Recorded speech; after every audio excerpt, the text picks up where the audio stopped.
Hola gente, hoy vamos a ver cómo suena el auto de Puro Fierro parte 3. No te olvides de suscribirte y darle like.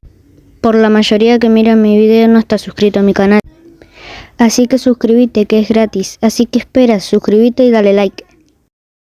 No te olvides de comentar si quieres salir en alguno de mis videos o en la historia de un auto o cómo suena. Gracias por los 61 suscriptores, de en serio, gracias por todo. Bueno, mucho bla bla bla, vamos con el video. Número 1, el Dodge Polara.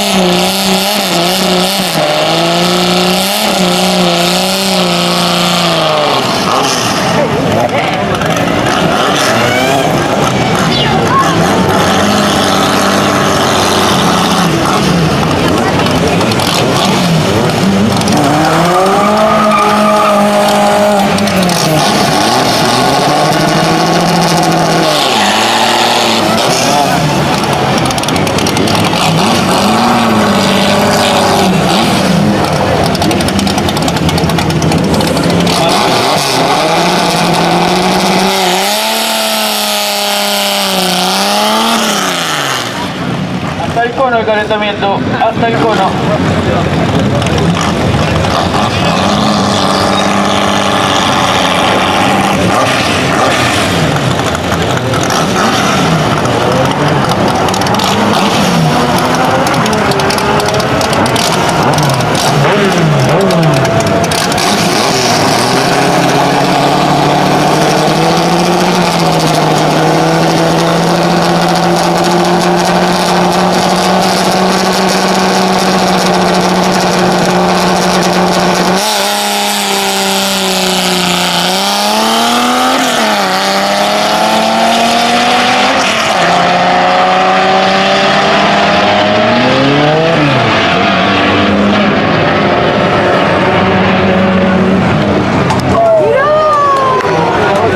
Lavó el tiempo la gente aquí.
Número 2, el Fiat 600, el Fitito. Hombre, entonces también de Argentina. Piloto que también.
Número 3, el Peugeot 404.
Quería mandar un saludo a Mauricio, a Walter, a Claudio y a Matías. Ah, y Mega. No te olvides que esto es Microcroc 2010, el fan de los autos de puro fierro. Bueno gente, hasta acá el video, gracias por todo. Bye bye.